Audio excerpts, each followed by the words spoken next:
down now, and we are now live. Good evening, everybody. Tom Sellers from our 2 cents.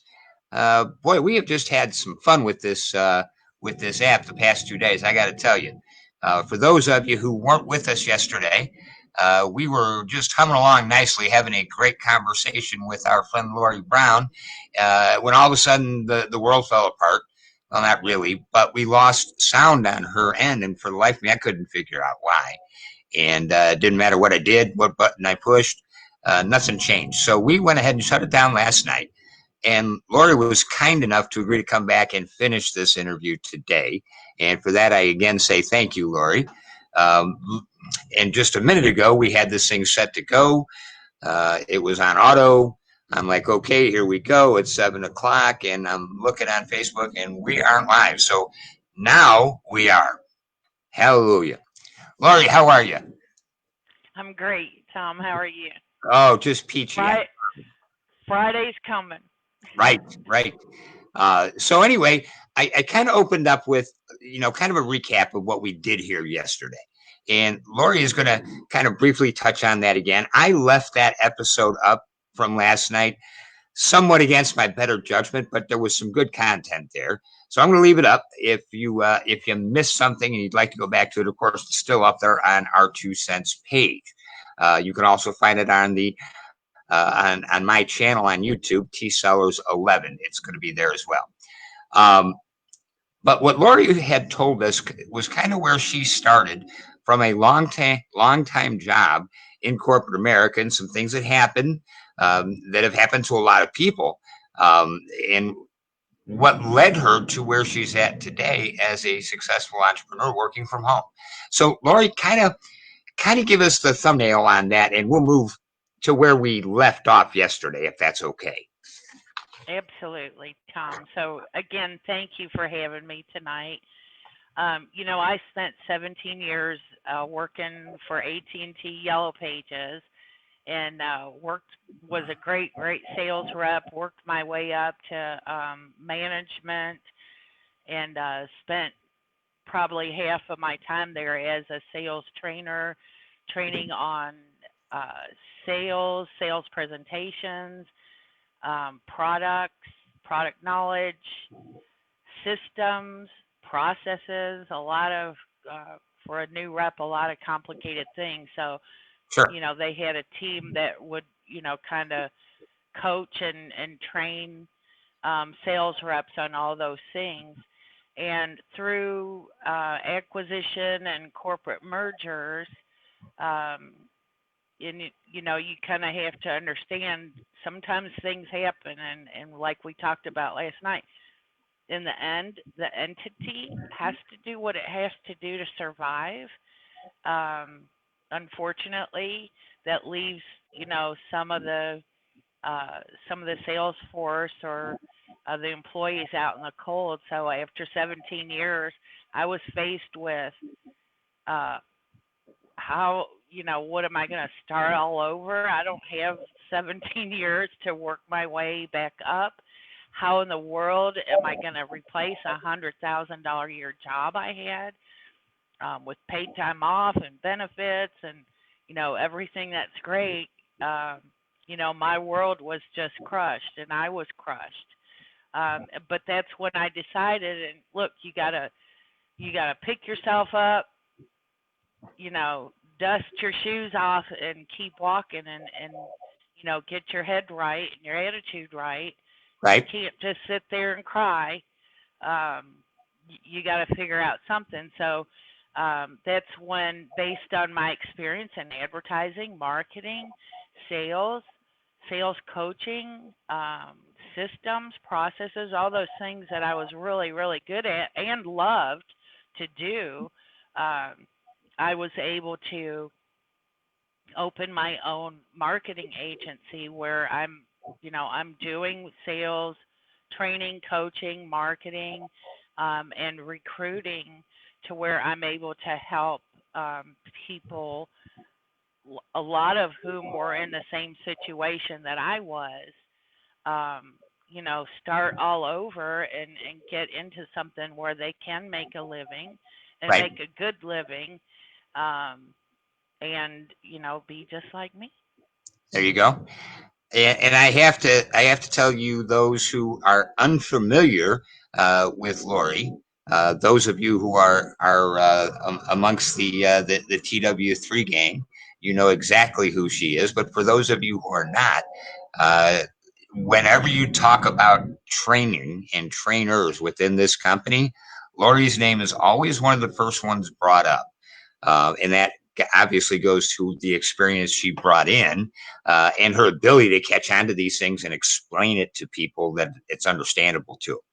So I kind of want to go to, I think, where we left off last night before we lost sound, um, was how you go through, like you said, the entity, the company has got to do what the company has to do in their own interest of survival, and we all get that.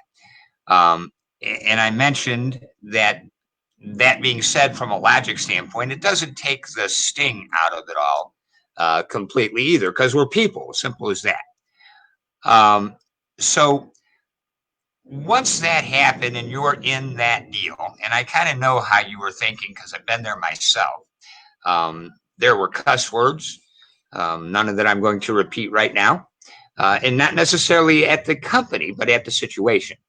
And it becomes a matter of, all right, I have really one choice here. I got to shake off what just got done happening. I've either got to go out and find another position doing the same thing, or I've got to say, you know what, I'm not going to be beholden to a company ever again, which was the tack that you took. So, my question is, how do you get yourself to that mindset to make that decision? Well, that's a really good question, and it does really take some soul searching, Sure. because you have to decide, is this going to be a good, right fit for me? Right. Um, you know, and doubts will always come in. What happens if I fail? Right. Um, am I going to put my family in financial ruin because I've decided to do this? Right. But that's just it. You have to decide um, what you're going to do, how you're going to do it, and it's almost a daily decision, Right. that you get up, you've got your objectives for the day, you've got your long-term goals. Those are all very, very important things. You've got to set daily objectives and long-term goals, and then you Right. decide to execute on them, Right. and break it down to a ridiculous, here's what I'm going to do today. Right. And then you have to persist without exception getting those things accomplished that you meant to do that day. Now, sometimes you don't get everything done, but you really have to hone in on that mindset and that focus, because all of a sudden you may be working from home where maybe your significant other is there, or the kids are yelling at you, or there's laundry and dishes piled up. You've got to just, I'm not gonna, I'm just gonna pretend like I'm gone to the office, Right. and be disciplined about that. So it does take a little more um, discipline Right. and self control, Yep. and focus. And I mean, it's not really that hard. Well, it is hard. Sometimes it is Sure hard, it is. but you Sure it is. know, the long term thing is, if you what happens if you don't? Right. You're not going to be successful if you don't. So that's just what it's all about.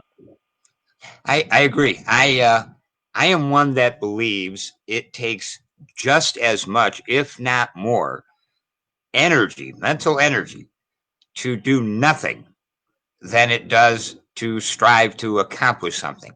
Because if you're doing nothing, the energy you have to expend is excuses, stories, whys, why nots, when it's so much easier, in my opinion, just roll your damn sleeves up and get moving. So yeah, I would,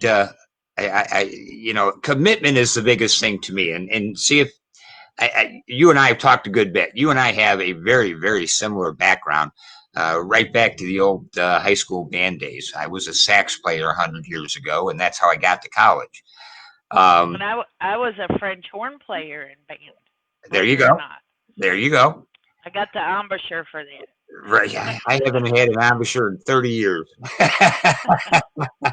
um, but one of the things I do, and we do similar things, we run similar type companies. Um, when and I don't even like to call myself a coach. I view myself as more of a teacher than a coach. Um, and that's just my funny way of interpreting things. But early on in the relationship, before I even agreed to get into coaching, teaching, mentoring, whatever, however you want to term it, I will let the person know right from the get go. I have virtually no interest in what your financial issues are or look like today. It's none of my business. In order for me to work with you, the one thing I have to be 100% sure of is your level of commitment.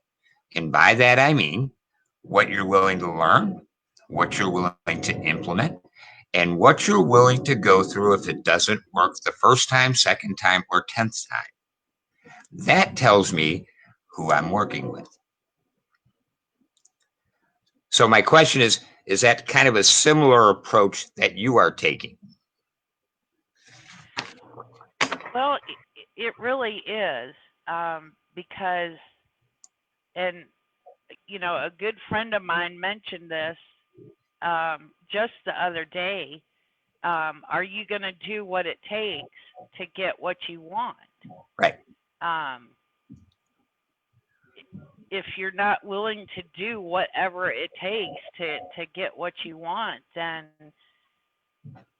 I mean, what's the point? Sure. You know, you shoot for the stars, you set a stretch objective, and you, again, I keep saying persist without exception, but that's what I mean. You keep going Right. until you achieve your desired goals. Right. Um, Anything can be taught, Sure. right? Right. What what can't be taught, what can't be imparted or given is the mindset and the Right. heart. Right. The Um, will to persist regardless of yes, anything. exactly, Right. exactly. And So it's not about the how to. right. I can teach you how to do anything, Right. but if you don't have that, extra, X factor, I can't help you. Right. Well, I'm gonna talk a little shop language that some people would not know. Some people that are watching this are actually our members. Some of them are members I started a couple years ago. Um, but I remember when I was going through the first 6 steps, and I didn't really have somebody to show me how to do it for whatever reason. And I got to step 4. And my wife will tell you I may be one of the most patient guys on the planet outwardly. I got to step 4. And again, I have a 30-year background in car sales. So I know parts of the language that are unavailable to some. And as I was going to step through step 4, there were those parts of language and some I'd never heard of. But even as I was doing it, the resolve was I don't care how many times I have to go through this to get it right. I know this is what I want to do. I spent the money to learn how to do this, and one way or damn another, I'm going to learn it. And I remember putting my first sales funnel together. No lie, and you can laugh at me if you like, Laurie. I wouldn't blame you. That first one probably took me a minimum of 6 hours. And when I was done with it, I'll be the first one to say it sucked. And it was Uh, very ineffective. But I'm like, okay. The bottom line is, I did it. I got it. This works. I get it. And here we are today. I can put a sales funnel together once I have the concept together in about 45 minutes, it's just a matter of learning. So let me ask you, and I went off on a tangent for a second. I didn't mean to. So when you got into your business, and again, I know the tools that you work with, but what tools did you have to acquire going from a corporate employee to a entrepreneur? It's all on me now. Now I know I'm not talking about the marketing tools. I'm talking about the tools that we have to learn as people that work from home. Well, I trained and coached reps on a really, really complex computer system. So Okay. I thought when I started, this is going to be easy for me. Right. And it was not easy for me. Hmm. Um, I didn't have a coach that was really hands on, kind of like Right. you. Right. So I was kind of all by myself trying to figure it out. And I, I probably, I don't know if I cussed, but but I mean, I got really, really frustrated because number one, I thought I was just gonna pick it up and just do it because of my experience. Um, but it was all completely new skills. That, but like you, I was determined to learn them, and I struggled and sat with it, and I wasn't about to give up. Right. In the end, though, I learned it Right. inside and out, Yep. backwards and forwards. I can do it from memory. I can tell someone how to do it from memory Yep. just because I know where all the buttons and click here and top right corner and bottom Right. left corner do this and that. So I'm kind of glad that I suffered through the way I learned, Right. um, and then was able to figure out. And this part wasn't easy too. I wanted to put in some automations um, using some other different tools, and I had to figure out, well, how does this one talk to that one, and Right. who's in the middle, and does it work, and test it, and it didn't work, go back, fix, Right. round and round and round and round, and I spent a lot setting that up because I wanted to be able to scale. And you cannot scale a business unless you use some of these tools that will do some rote functions like Yep. sending emails or Yep. reminders, or autoresponders, that rote stuff. You cannot scale if you don't have that, and Right. it's important. But I guess the advice is just figure out almost like a flow chart Hmm.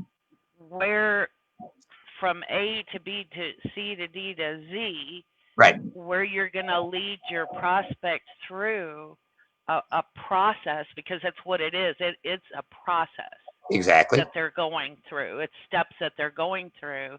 And then you just have to figure out, where do you want to take them, and what tools am I going to use to accomplish where I want them to go. And so, if you get it kind of down on paper, like in a flow chart sort of format, then kind of plug it into the tools, the technology that you're using, so that you Sure. can accomplish that, and then test it. Right. Pretend you're the prospect, and you start at the beginning, and you test all your tech stuff. Make sure you know your links are working, that it's driving forward to where you want it to go, that notifications are coming. You don't launch anything until you test it thoroughly. Yep. Yep. I can. I'm that guy. I'm that guy that actually put a campaign together without testing it first, and I thought I was so smart. I'm like, look what I just did. And the ad copy was good, the forms were good, uh, directions were fine.